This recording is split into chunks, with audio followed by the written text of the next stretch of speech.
Black Lives Matter. Black Lives Matter. Black Lives Matter. Black Lives Matter. Hey! Black Lives Matter.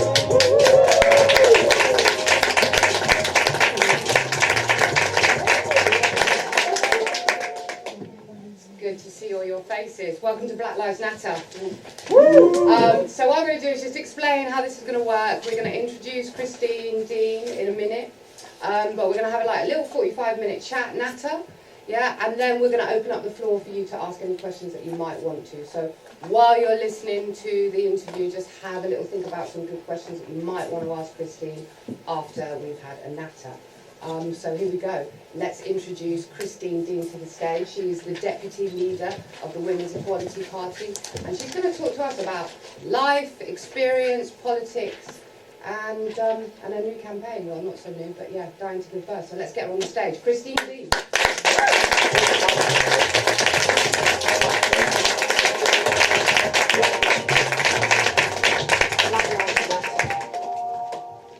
We are here. Hi Christine. Thanks for coming to the show. We're both quite nervous actually, we're just going to put that out there. This is my first interview, yeah, this is the first interview of Black Lives Natter live podcast. So we're just thinking that we're just going to have a little chat, we're going to think like this is family, yeah, and that you're all our friends, yeah, and we're just in our sitting rooms having a little bit of a chat, yeah. Cool, right, so let's go. Alright, so welcome to Black Lives Natter. Thank you for inviting me. Thank you for coming. So I was doing like a whole bunch of research like on you, and yeah, you're a bit of an online enigma, right? Because I was hunting for stuff about you, and like aside from the work that you do with the Women's Equality Party, there's not much to go on. So I guess you're like quite a private person. It's quite intentional in terms of there not being much about me on the internet because of the work that I used to do as a solicitor and then a barrister. And because of that type of work, it's quite important really sort of that there's not too much of you out there, so that depending on what kind of case you're working on, there's less publicity or people being able to trace or find you or find out about things that you're doing, because it's quite personal and also things that are quite involved in terms of people's lives. So prior to, in my solicitor life basically, I kept myself more or less off the social media, but in my political life, because that's different, that's why there's more stuff about me sort of this end, so that sort of explains it. I'm not hiding. I wasn't hiding, but Okay. it was intentional. So those of you who don't know, Christine was a family lawyer, so she worked with women who have been suffered from domestic abuse and child protection. So that's why I couldn't find too much about you for the protection of children, and I guess that's what brought you to the Women's Equality Party. But before we get on to the politics and your work as a lawyer, we just kind of want to know a little bit more about you and your background. So when I was reading the bio and everything, it says you are the child of 2 migrant parents. Do you want to talk a little bit more about that? Yeah, my parents came sort of in the 1960s. My dad is Jamaican, so he came from Jamaica. My mum is Guyanese, and she came from Guyana, but they met here. And they sort of came around the time when people were sharing rooms and sharing houses, and people, you know, when they came, sort of stayed in certain areas, so they knew where their family and friends were. And they met, my mum and her cousin shared a room, and they met 2 brothers, which was my dad and his brother. And so that they both married the brothers, effectively. So. Oh wow! So right. So let me get this right. So, mum and sister both married brothers. Mum and cousin. Mum and cousin. Right. Okay. Okay. Oh, that's amazing. Keep it the family, right? So it was very close knit when they first came, because Yeah. people were coming and they wanted to sort of have a community, and they all stayed together more or less in a group. We lived in South London, grew up in South London. And that's where our family and friends basically had their community. So that's sort of the background in terms of my heritage. And, you know, it was quite different to some of my friends because they had Jamaican parents or Guyanese parents or St. Lucian parents, and so their culture was more or less based on where their parents came from. Yeah. Whereas in our family it was quite of a mix. And my parents basically compromised in terms of food and things that they did or didn't do or said on how they spoke. So Yeah. me and my sister, who's here, Where's your sister? Just here. Pamela, right? Yeah. We were very much sort of like, it was noticed that our accents weren't the same as our parents, because I think because there were two different types of accents. You're not picking or choosing an accent to go with. We just basically came out in the middle somewhere, so I think the whole family was a compromise in terms of making sure that the two cultures blended. So what was food like? Because you got like best of both worlds, really. But, you know, there was things like, you know, the dumplings were different from Jamaican and Guyanese. The soup was different in terms of the ingredients that went in and out. You know, the sort of way the rice was done and sort of like the main courses and what have you. So again, my mum, good cook, but she compromised and sort of made stuff that my dad liked, but added in the Guyanese flavour, and then made stuff that she liked, and then you know, got him used to things and us used to things for the different styles of cooking. I mean, marriage is about compromise, right? Yeah. I mean, it's love too, right? But it is about compromise. That's really interesting. So your parents came over in the 60s, so they're just like post-Windrush. Because my grandparents came over in the Windrush, so that's like a slightly different experience. And you're saying that like communities kind of lived together there. So I think there was maybe less separation then between like particular cultures and stuff. I mean, how was it for your parents coming over during that time in terms of like race and culture? And let's talk about the racism. How was it for them in terms of? I think they were more accepting of the sort of discrimination in terms of opportunities and, you know, lack of opportunities effectively in terms of housing and jobs and what was, you know, expected of them or what they were allowed to do in certain, you know, sort of areas and where they were allowed to congregate. And I think they came over with an expectation that they would be welcomed with open arms, and that expectation obviously met reality in terms of, you know, what was going on then in the 60s about, you know, people not being welcome and, you know, sort of racism and go back home and all that sort of stuff, you know, the resentments. Really was unexpected. Was he not PAL 60s? Yeah, he was. So I think, even though my parents didn't talk about it much, when I look back into the history of things that went on in the past, I thought, you never mentioned that, Mum. You know, you never mentioned this, you never mentioned that. And I think they're just literally less confrontational, less sort of like wanting to sort of upset the apple cart. They more or less just try to get along. If you see what, go along to get along. And rather than actually upset the apple cart, and very accepting of what was being offered to them in terms of saying, and not challenging, basically saying, really, this is not right, or there should be more, or shouldn't you be expecting more of my children, and so on. Yeah, so, you know, silencing, right?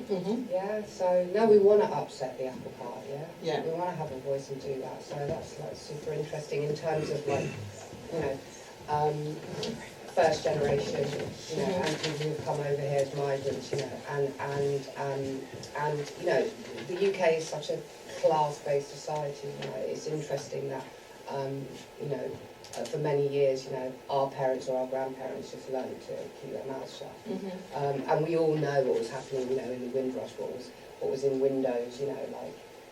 No Irish, no blacks, no dogs. Yeah, effectively. So yeah, it's.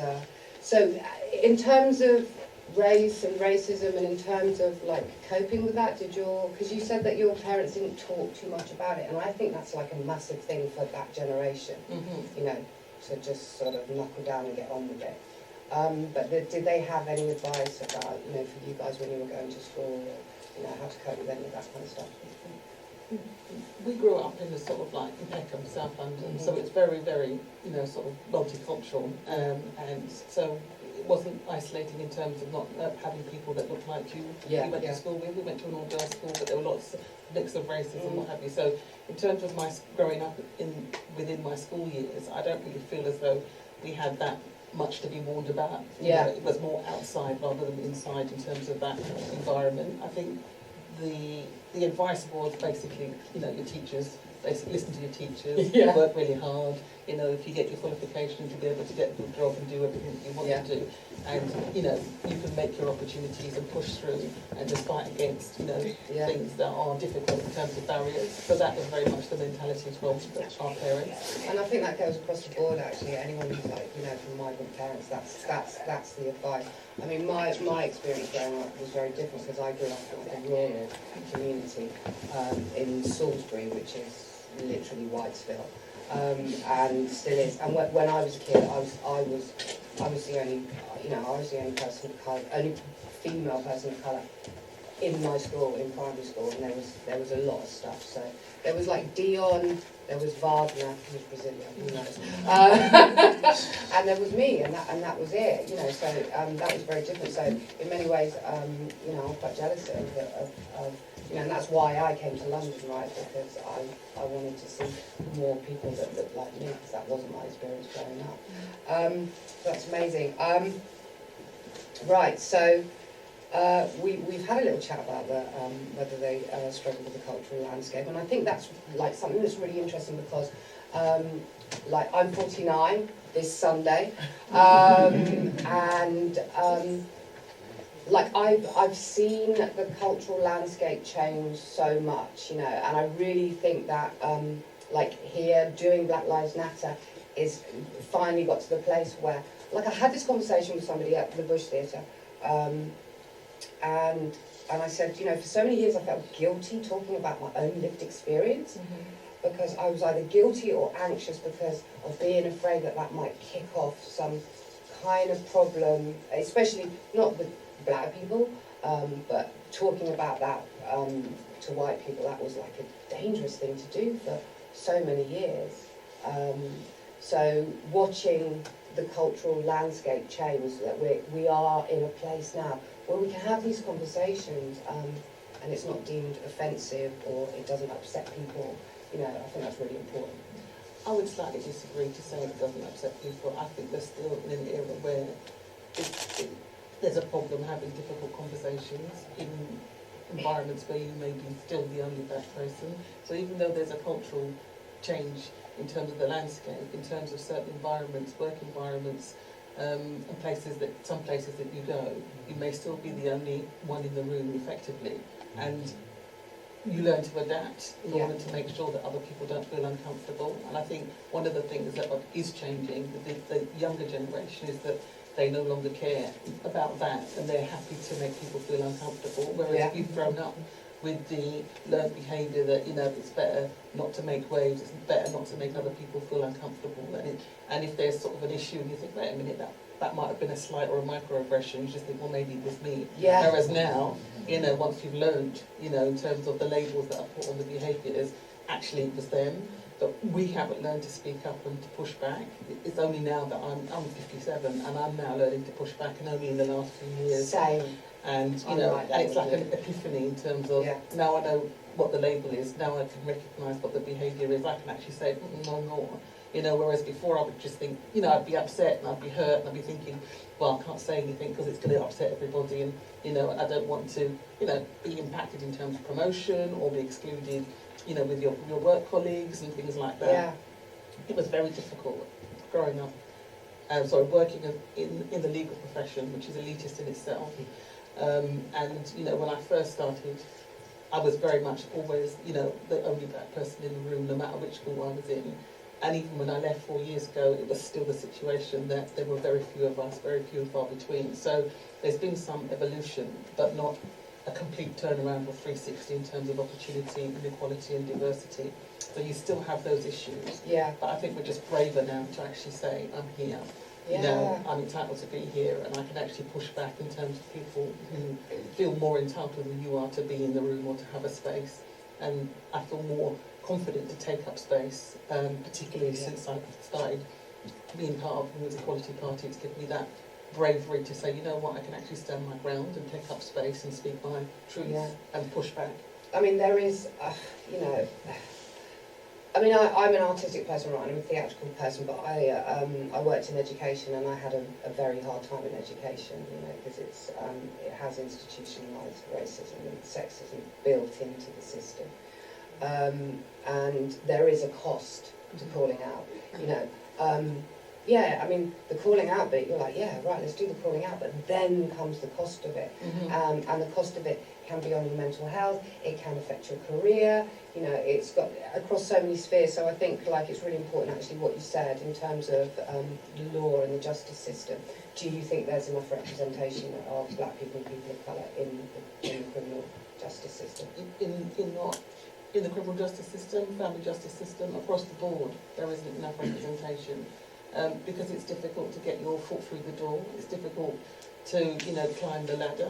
And again, there's gender-based sort of inequalities because women are in the lower rungs. Then you've got class because most lawyers are all Oxbridge and Cambridge. Because And then it's expensive, and right? then you've got colour, basically do you belong or not belong? So you've got those three things to battle against in terms of trying to be able to, rise in that profession and that career. Because there's very few black judges, in terms of when you look at the tiers going up, most, when I was coming up through the profession, quite a few, the majority of my peers that were like me were in high street practices. They weren't in the top, sort of 100. They're very few and far between. I mean, they weren't like partners and so on. QCs, are there any, how many black QCs are there? I wouldn't know the number, but there's a small percentage. Right, And yeah. any time there is one, sort of like made up, then there's a celebration. But it shouldn't be a surprise. It shouldn't be, oh, this is an anomaly. It's a difficult profession to actually make your way in, and there's a lot of barriers and a lot of hidden sort of like things that you don't know about are going on in the background. Yeah. Which you think there's something going on here, and it needs a lot more exposure in terms of the difficulties that people have in terms of trying to make their way.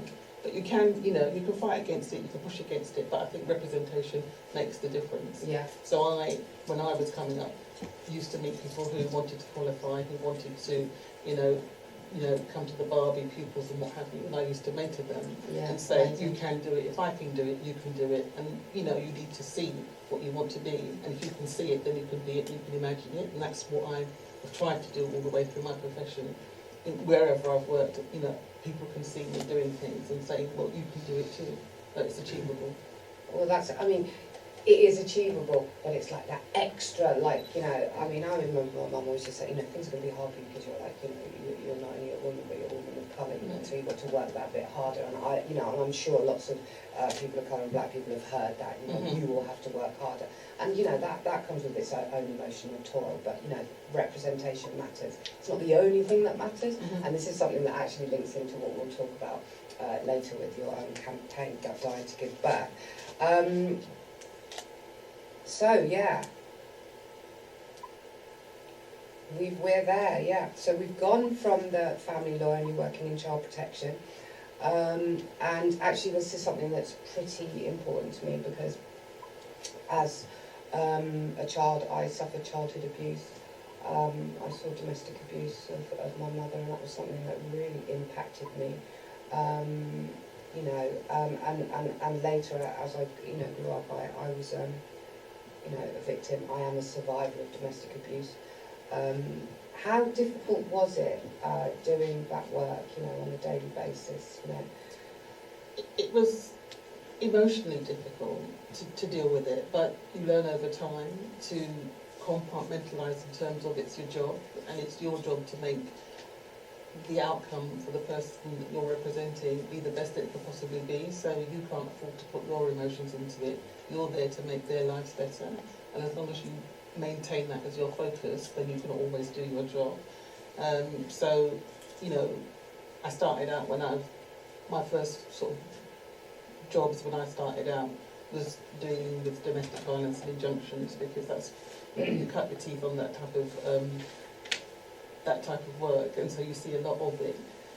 You never get used to it, but you do understand it, and you get an understanding of what's going on in women's lives and what makes people be in some sort of relationships and repeatedly be in some sort of relationships, and you get to learn a lot of the psychology behind that type of thing. So I've always been drawn to doing family work because I wanted to make a difference. Yeah. I wanted to make a change, and I also wanted to feel as though, once I got the order that I wanted, or the outcome that was good for the person that I'm representing, that something could happen better in their lives and they would move on in terms of, progression. And it did make you you were exposed to a lot of harrowing things in other people's lives, but you learned to be able to understand and to deal with it and make use of it in terms of actually improving somebody else's life. So you would understand one person's situation, and then you've got a case that was similar, and then you could give them advice and say, well, I've had this experience, or someone else has had this experience, and this is what you can do to actually improve. So I transitioned into doing child protection, which is equally harrowing in terms of what people do to their own children, much less other people's children. But again, you wanted to make a difference and actually make a difference to that child's life. So for me, that was really important, and that's why I gravitated to doing child protection, because I knew that whatever I did, that child's life was going to improve in some way, and that they would be protected and make an improvement, make a difference. And a lot of the time, I wanted to be able to, for the mothers and the parents, make a difference in their lives, for them to be able to keep their children and to have a family and to be whole, and have a holistic approach to whatever was going on in their lives, because it's drug abuse, alcohol addiction, domestic violence, all mental health issues, disabilities, all sorts of things. But basically, it's not one reason why people have issues with regards to their children. So if you can try to see what's going on in somebody else's life, you can try to make a difference. And it's the whole picture, and when there's abuse going on, why wouldn't somebody want to take drugs or be on alcohol or have low thresholds for patients, or struggle with poverty? All of those things impact the family and are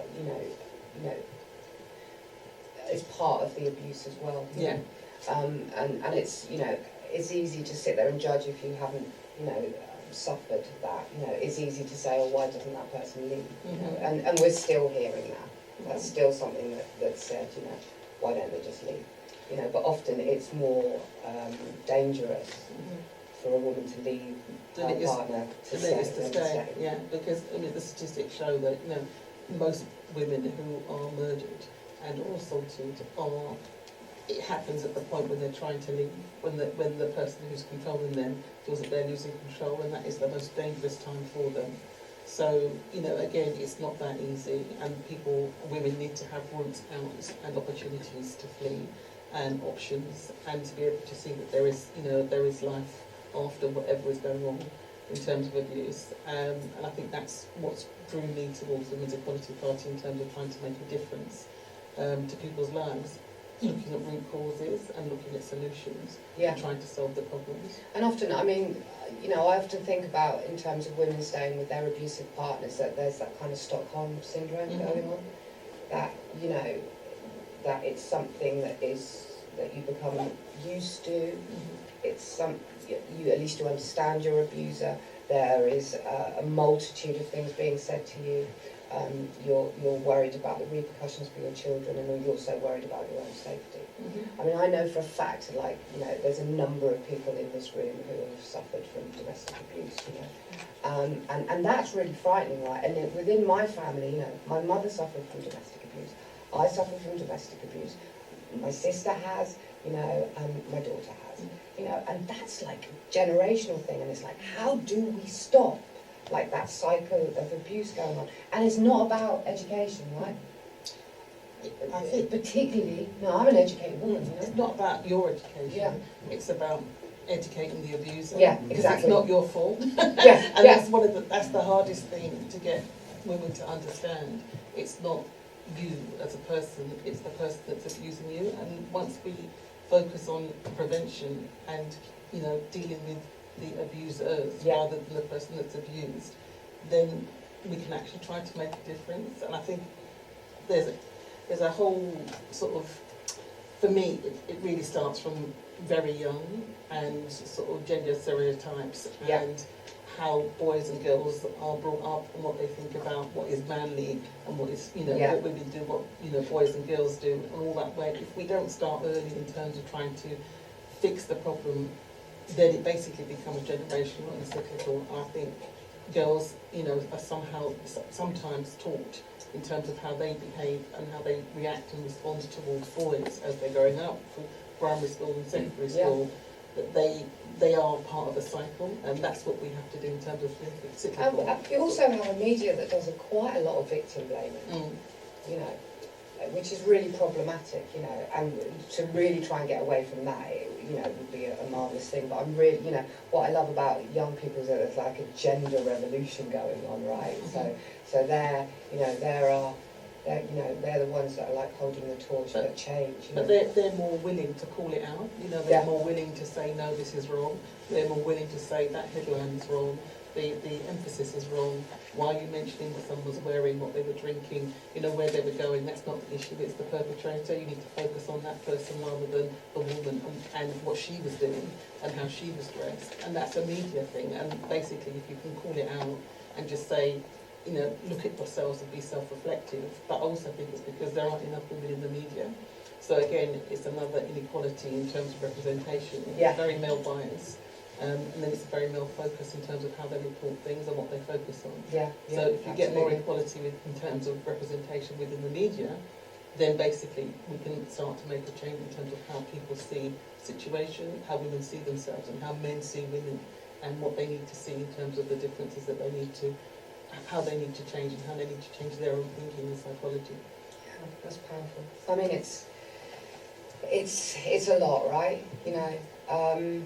So both Christine and I joined the Women's Equality Party at the same time. I'll tell you the reason this will make you laugh, right? So I'm a cabaret producer, right? So I do silly stuff as well.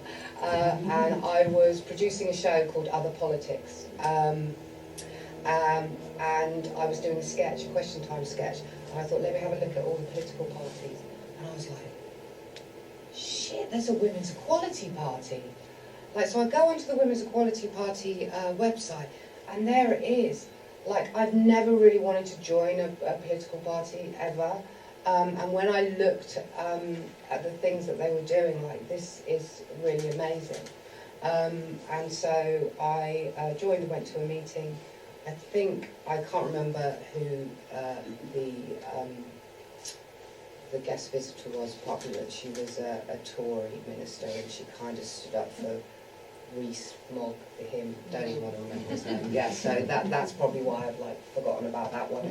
But again, domestic abuse was brought up, and I proposed to her that rather than women being put into refuge, why don't perpetrators get put into refuges, and we all get to stay in our homes. Yeah.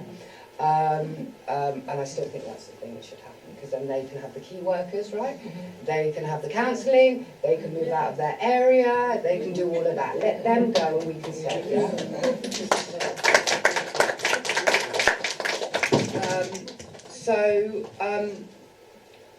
So we know we've just been through the pandemic, right? And Black Lives Natter came about during the pandemic, and here we are 20 months later on stage, we're talking about it now. And during the pandemic, I think I've got this right, that violence against women went up 33%. Right, so this week is the anniversary of the death of Sarah Everard. And we've just had the resignation of Cressida Dick. Okay, and also what we also have had is a recent payout to Dr. Duff, who was strip searched with lots of derogatory language from the police. And there's also a case of a black woman called Yvonne Farrell. She is a Rastafarian woman, and she was also stripped naked by Hertfordshire police and thrown into a cell overnight. Now both of those women have had payouts. And here we are with police, we have the police here. How can we feel safe as women, either in our homes or on the street, when the police have become perpetrators of abuse too? I think it's a very difficult question to answer, because I've lost trust in the police, and women had already felt that the police were already biased towards particularly black women in terms of their reporting about domestic violence, taking it seriously and understanding, the cultural differences in terms of what happens within a sort of a black family sort of domestic violence situation. And to know that basically the police force is racist and misogynist, as it's been found by the reports. And the constant sort of stories of police officers and their views towards women and how they treated those two black ladies that were murdered, and how they disrespected their bodies and disrespected them as black women. You literally have no confidence that if something happened to you that you would be treated fairly, and or that someone would take notice, and or would anybody look for you, would your family get the help and support that they would need if there was an issue. I just think the police have got a mountain to climb in terms of trying to rebuild the confidence and rebuild the respect that you should have in terms of trying to within sort of like that profession. And I just think that Cressida Dick going, it really isn't the answer, because it's a deep-rooted problem within the police force, and they need to dig deeper, they need to have a proper inquiry, they need to have an inquiry into what are the root causes, what's going on, and come up with some solutions to make a difference. And I think, but they have to be reflective in terms of owning the situation. They're not doing that, though. No, they're constantly saying a few bad apples here, a few bad apples there, but the whole bunch seems to be rotten from what we can see. Yeah, you know when you like put you put like a banana in a fruit bowl, yeah, and it makes like everything mouldy. Mm-hmm. Yeah, it's more than just a bad apple, isn't it? It's Yeah. like it feels like the whole cart, the whole apple cart. Yeah. And what we have is this denial. I mean, recently I think it's like the English and the Welsh police have said that there is no institutionalised racism. Just not there. Because they don't want to accept it. I mean, who here feels confident with the police or protected? Raise of hands. Not one then. Wow. Yeah. I mean, and that is interesting. That this is a small group of people, but how broad does that go? And it is upsetting, and also some of the advice that's been given as well to women if they think that somebody isn't a police officer. But then we're like, but he was a police officer. I mean, the advice was ridiculous, and I put out a tweet when they put out the advice that you should be, waving down the bus and saying, please, help. I don't think this is a real policeman. And I just said, yeah, you really think that a black woman's going to be doing that in the middle of central London? They'll be calling the mental health service, because the next thing you know, you're in lockup ward somewhere. I just said, it's not realistic to expect women, much less a black woman, to be doing that. Or run. Yeah. Yeah, that works out well, doesn't it, for black people? Or challenging the police officer and saying, well, I want to check your credentials. That's not going to go down well either. I just said, well, look what happened to she's got a PhD. She's a white woman. She's a lecturer. They were trying to stop and search on black boys, so she gave them like a card, right, to say give them their so that what they was doing was legal. That's when they arrested her. Mm-hmm. That's when she refused to give them their name. They were like, let's show her that she can't do this, and this is where it came. And it's awful if you've watched the video and heard that it's like, it's sickening. So yeah, it's great to give us all of this advice that won't help, which will probably make things worse. But like, if you're actually denying it. Now I think it was a McPherson report, which was in 1996, was that? yeah. Yeah. Which said that there was institutionalised racism. And then I think what I was looking at I think it's called the Angelini report, if I said that right, which was looking at deaths in police custody and looking at like the various deaths and how's that impacted. And what we seem to have is like lots of kind of stereotypes about black people, and that being upheld by the police, and so we have black people dying in custody in like terrible, I think it's Chris Adler, it was in the 90s, awful. So yeah, it needs to be owned by the police, and we would have hoped that a woman being Cressida Dick would have had some kind of impact, and perhaps maybe she's been a little bit of a scapegoat. I don't know how you feel about that, but I do think she's been a bit of a scapegoat. I don't think it's just having a woman at the head of the police force is not going to change misogyny and gender inequality. You really have to go to the root causes and go back to the drawing board and start again. yeah. Again, educational police officers when they're coming in the academy, when they're coming in from the very beginning, and a change of mindset from the beginning. That is the only way you can actually change what's going on within the police force. And people come in with their own agendas, their own stereotypes, their own biases, and unless they recognise that from a very early stage, they're going to take it all the way through the police force right up to the top. So, again, you need to start at the very beginning and root and branch, basically change people's mindsets and how they see and things. understand that unconscious bias is like quick, but making these quick judgments about people without even really knowing it, which is why it's called unconscious, right? And there's lots of many companies, saying that they don't want to do it, or I think it was the education, they were thinking about putting that in education, and I've worked in education as a learning mentor, working with, in SEN, kids with specific learning difficulties, and I've seen a lot of difficulties with race and sexism in class within the education system. So, yes, representation is really important, but also we need to sort of change the infrastructures of these things,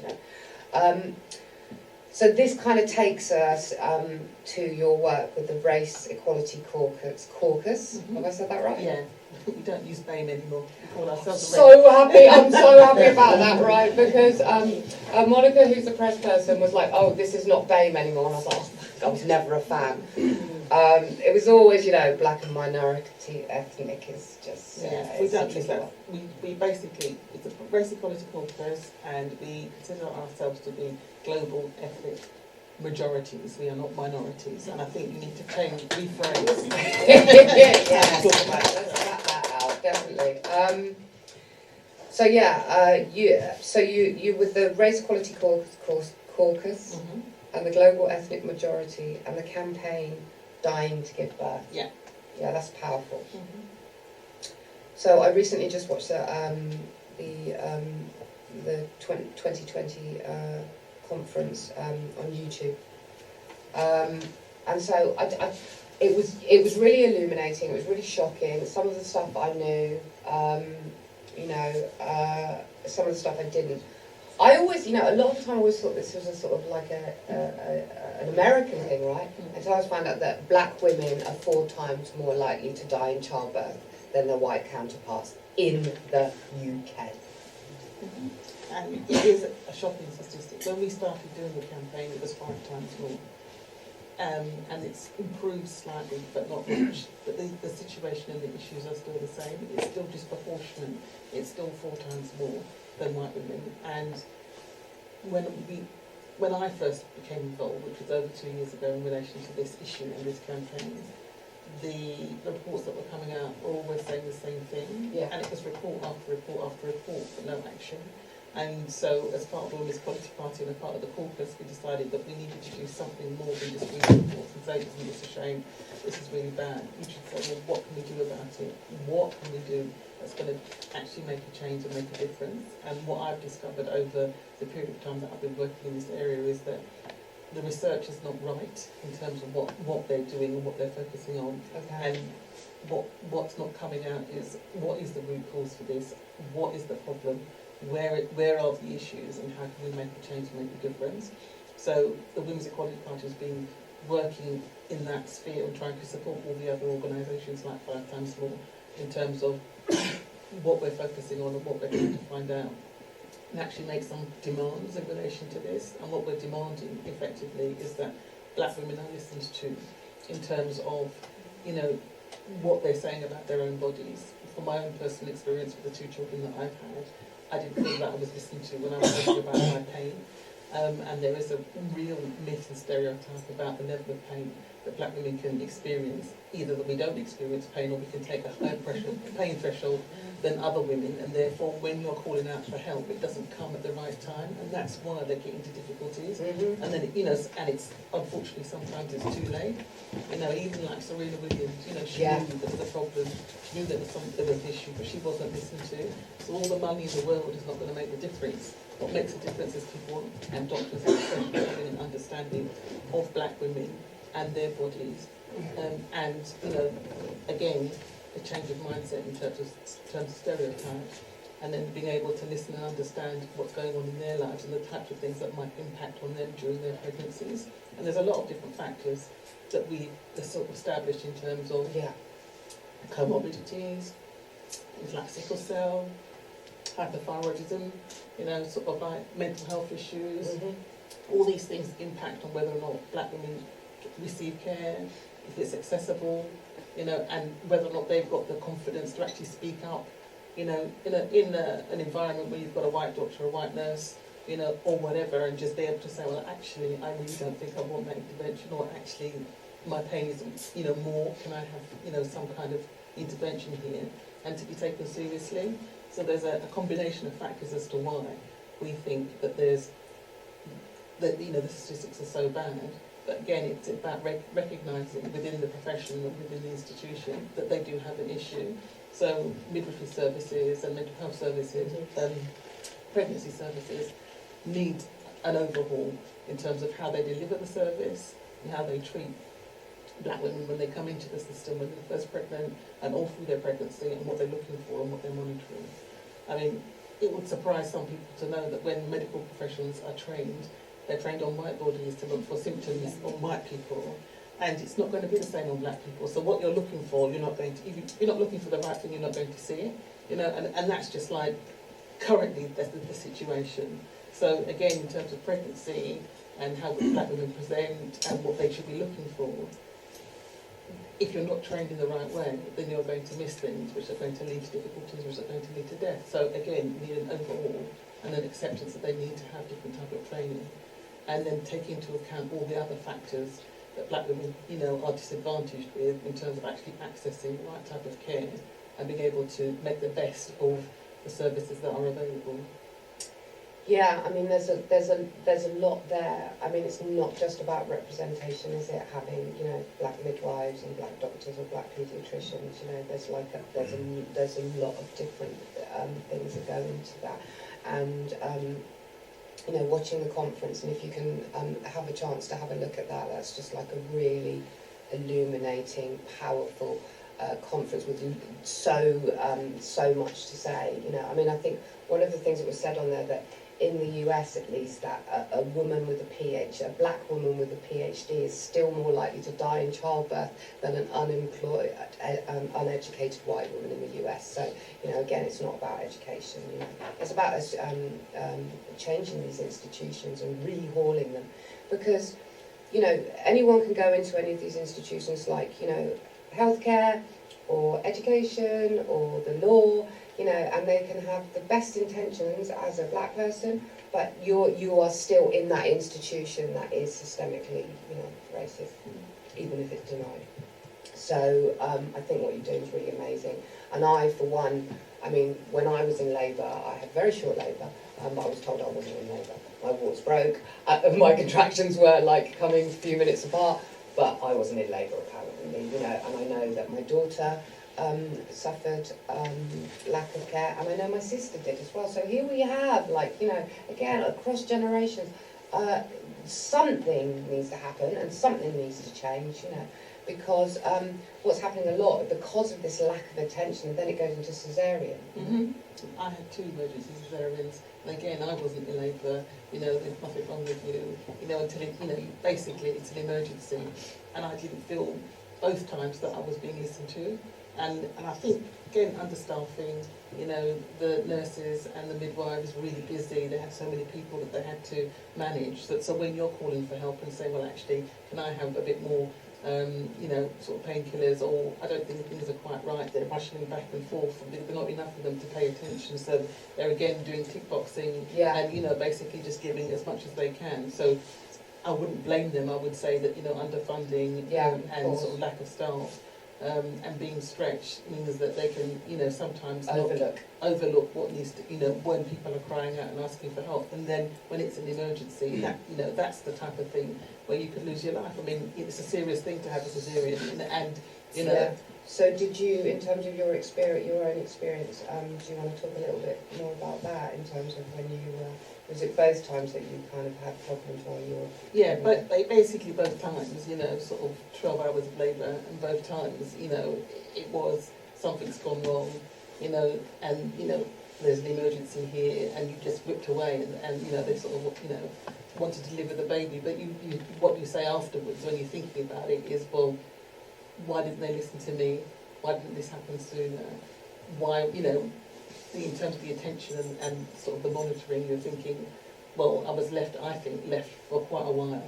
And then you had to keep calling for help and calling for people to come and see you. And I think, again, it's because they're stretched, because they think you'll be okay. They think, well, okay, everybody's complaining because they're in labour and it's painful, so it's no more painful for you than it is for anyone else, when in fact something was wrong. And I kept saying, very much with my first child, there's something not right here, there's something not right here. And, you know, they were just saying, well, we can't see anything wrong, you know, until the monitors showed that there was a problem, and then it was, you know, all guns blazing. But again, you know, my baby could have died and I could have died. But, you know, and I feel lucky to be here and lucky to have her, you know. But, so that's why it's really, I'm really passionate about trying to do something about this. I'm passionate about making sure that it doesn't happen to my child going forward, or my children, because it's an important thing to actually try to resolve. And if I've got a passion for something, then I'm going to work really hard to try and make change. Yeah, and you know, we just, you know, we need to make a better world for our kids, you know. We need to make change, you know. Change needs to happen. It really does, you know. There's a lot of talk the talk, but not much walk the walk. So it's really incredible what you're doing with the Women's Equality Party. Now, I came to the Women's Equality Party in 2018, and in 2019 I was part of the campaign against violence against women. So yeah, we did a campaign where it was 4 survivors stood against 5 sitting MPs who had been accused of sexual assault or harassment. I stood against Charlie Elphick, who was a Tory MP, who at that time was accused of 3 counts of rape. He stood down and then was convicted. So Mr. Elphick is now in jail. Yes, let's get a clap for that. So it's really, really important what the Women's Equality Party does, and I love the way they do it. You know, they are brazen, and you know, they are incredible in what they do in giving voice to women and to black women. You know, Manju Reid is the first woman of colour to lead a political party. You know, and she's incredible. So, what can we get a time? I'm having fun, and I need to know what time it is. 5 to 9. It's what? 5 to 9. Oh my gosh, that's so we're just going to go to these. That's it.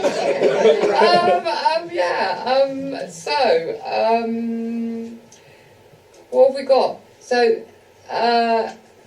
given that there is so much unconscious bias and systemic racism within education, the criminal justice system, housing, healthcare, to name a few, what can we do to ensure that black women are seen and heard, whether it be in politics or in the maternity ward? How do you feel about the future of black women's roles in these underrepresented represented areas? I think the most that we can do is try ourselves to put our own best foot forward and be representative. I've always been in the background and sort of very shy and not wanting to have my face out there in the public. I've tried to mentor, but privately, but I've come to realise that actually you need to be more public about it. You need people to see that, you know, black women can be lawyers, black women can be doctors, professionals in all the professions, and that we need to champion all of the women that are doing really great work. And you know, Black History Month is great, but I think it should be black women every day. Yeah, oh God. 65 days of the year. Yeah, let's have Black History Year. Yeah. Continuing. And I think that's where I'm seeing making the difference. You know, basically just trying to inspire my daughter and her friends. You know, to say, look, this is what we can do. And pass the baton in terms of saying, now you champion and bring someone else up, and the younger girls coming behind you. But I just think what you're doing, what I'm doing, what my sister does, you know, sort of championing and just basically say, look, we are here, this is what we can do, and not be afraid to say we're entitled to take up space, not be afraid to say, you know, I'm just as good as you, I can be a politician, I can be representative, and, you know, I've got a voice, I've got a brain, and I've got something to offer, and that you should be lucky to have me. That's what I always say. Absolutely, So, you know, I think that's what we can do effectively in terms of... Be loud and have a voice, and don't be silenced anymore, and let them see our power, because it's powerful, you know, so that's where that's it. That was amazing. Thank you so much. Thank you for having me. Thank you.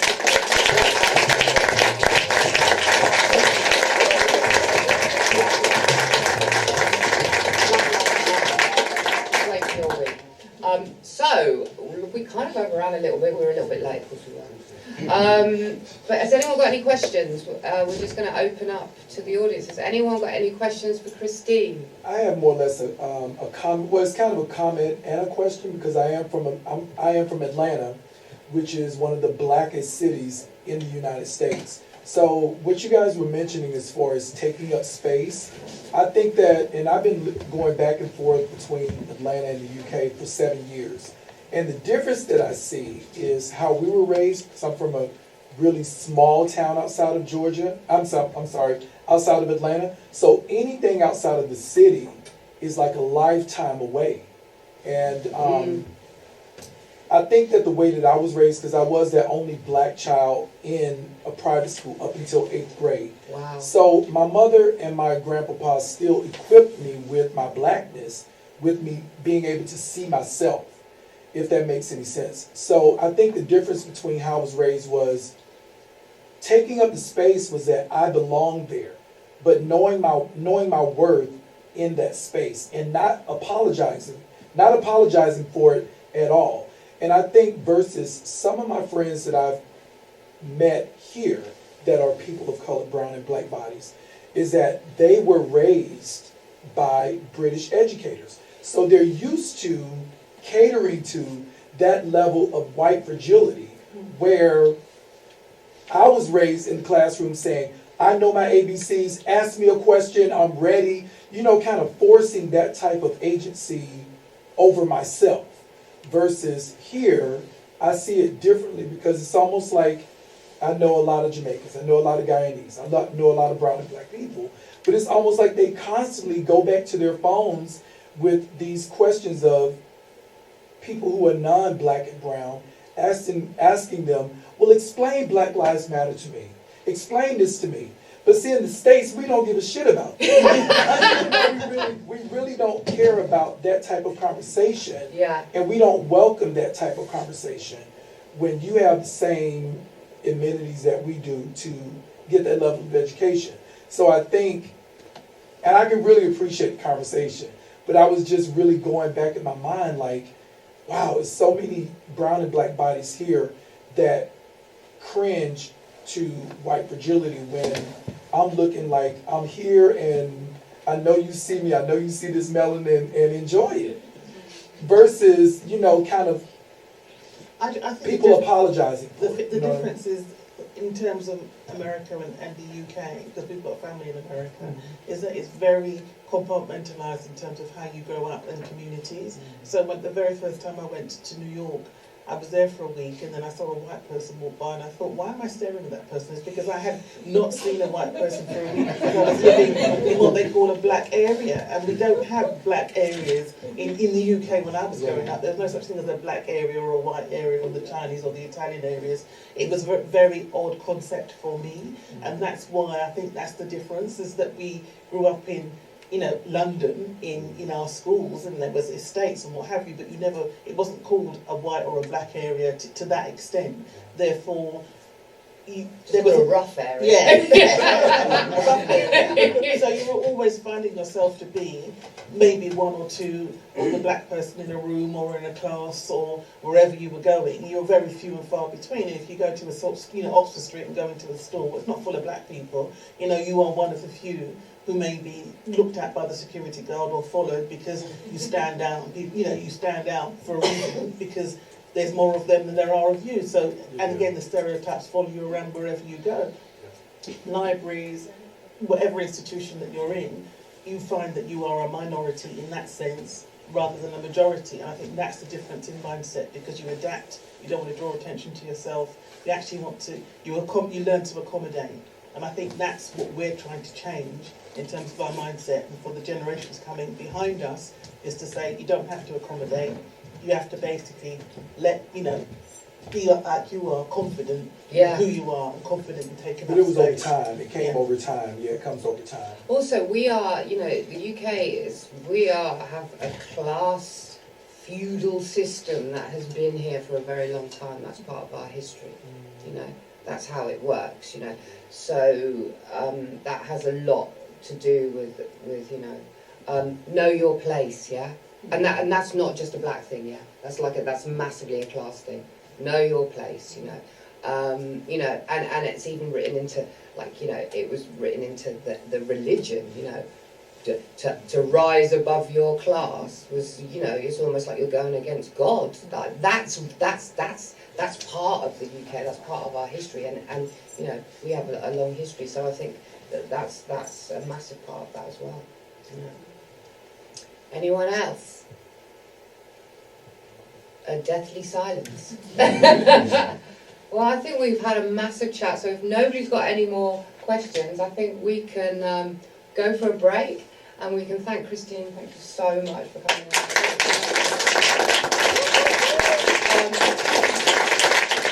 Please give Christine a follow. WEP Christine on Twitter. And I think it's the same on Instagram as well. Yeah, all my social media is @WetChristine, so you'll find me on Facebook, Instagram and Twitter. Please follow. Please have a look at the Dying to Give Birth conference because it's just brilliant. There's so much in there. And we're going to go for a little break. You guys take a break and we will be back for BLN-LIVE, where we have live performances from our incredible performers over there, smiling. Take your coat off. Okay, so yeah, we'll be back after a short intermission. Thank you very much.